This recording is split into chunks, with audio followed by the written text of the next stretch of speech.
తెలంగాణ అప్పు 7 లక్షల కోట్లు అంటోంది ప్రభుత్వం. దీనిపై శ్వేతపత్రం కూడా రిలీజ్ చేసింది.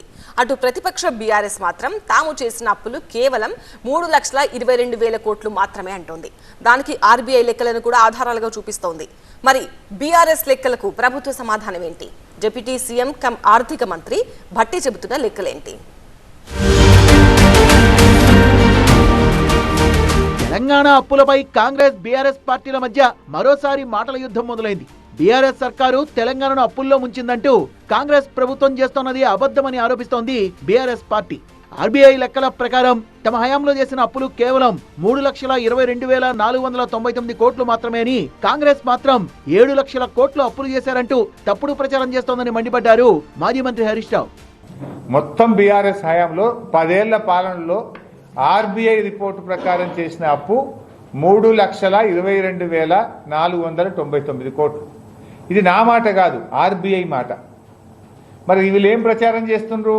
7 లక్షల కోట్లు చేసిండ్రు, 7 లక్షల కోట్లు చేసిండ్రని ఈరోజు బీఆర్ఎస్ మీద దుష్ప్రచారం చేస్తున్నారు.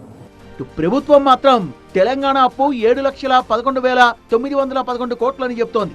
ఈ వాస్తవాలు దాచేస్తే దాగవని అసెంబ్లీ సమావేశాల్లో కూడా ఈ లెక్కలు బయటపెట్టి చర్చిస్తామని చెప్తున్నారు ఉప ముఖ్యమంత్రి భట్టి విక్రమార్క.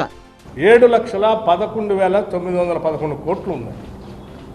ఇది రాష్ట్ర ప్రభుత్వం ఆయా బ్యాంకులకి, కార్పొరేషన్లకి, లేకపోతే ఉద్యోగస్తులకి, కాంట్రాక్టులకి కట్టాల్సిన అప్పులు. ఇవి లెక్కలతో సహా రేపొద్దున శాసనసభలో కూడా వాళ్ళని చర్చ పెడితే ఆ చర్చలో చూపించడానికి కూడా సిద్ధంగా ఉన్నాను. గత ప్రభుత్వం చేసిన అప్పులకు సంబంధించి ఇప్పటి వరకు 66,722 కోట్లు బ్యాంకులకు చెల్లించినట్టుగా చెప్పారు ఉప ముఖ్యమంత్రి భట్టి విక్రమార్క.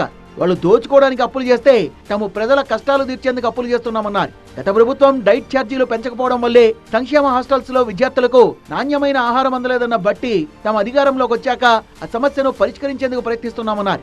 రెసిడెన్షియల్ స్కూల్ గురించి ఏం పట్టించుకోవట్లేదు, మేము పోతాం అన్న అసలు మీరు పట్టించుకుంటే 10 ఏళ్ళు పట్టించుకుంటే ఈ పరిస్థితికి వస్తుంది. 10 ఏళ్ళు పెరిగిన ధరలకు అనుగుణంగా మీరు రేట్లు పెంచలేదు కాబట్టి వాళ్ళ పెట్టే భోజనానికి కాంట్రాక్టులు సప్లై చేసేదానికి డబ్బులు సరిపోగా ముక్కిదో ముసిపోయిందో రేపు వాళ్ళు సప్లై చేస్తే అందులో పురుగులు వచ్చా లేకపోతే ఇంకేదో ముక్కిపోయినవి వచ్చాయి. సరైన డబ్బులు పెంచున్నట్లయితే, మేము పెంచినట్టే మీరు పెంచున్నట్లయితే క్వాలిటీ ఫుడ్ దొరికేది, వాళ్ళకి ఆ ఇబ్బందులు కూడా ఉండేవి కాదు. ఇది మీ పాపమే కదా.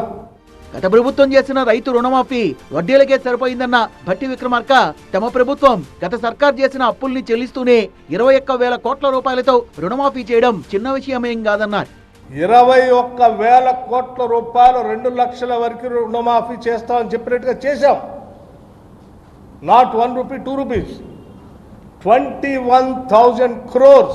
ఓ పక్కన మీరు చేసిన అప్పులకి 66,722 కోట్లు ఆ అప్పు కడుతూ, రైతుల అప్పు కూడా మేము 21,000 కోట్లు హార్డ్ క్యాష్ వాళ్ళ అకౌంట్స్ లో ట్రాన్స్ఫర్ చేశాం. టీఆర్ఎస్ హయాంలో చేసిన అప్పులపై తాము ఎక్కడైనా చర్చకు సిద్ధమంటూ సవాల్ కూడా విసిరారు భట్టి విక్రమార్క. దీనిపై బీఆర్ఎస్ పార్టీ ఏ విధంగా స్పందిస్తుందో చూడాలి.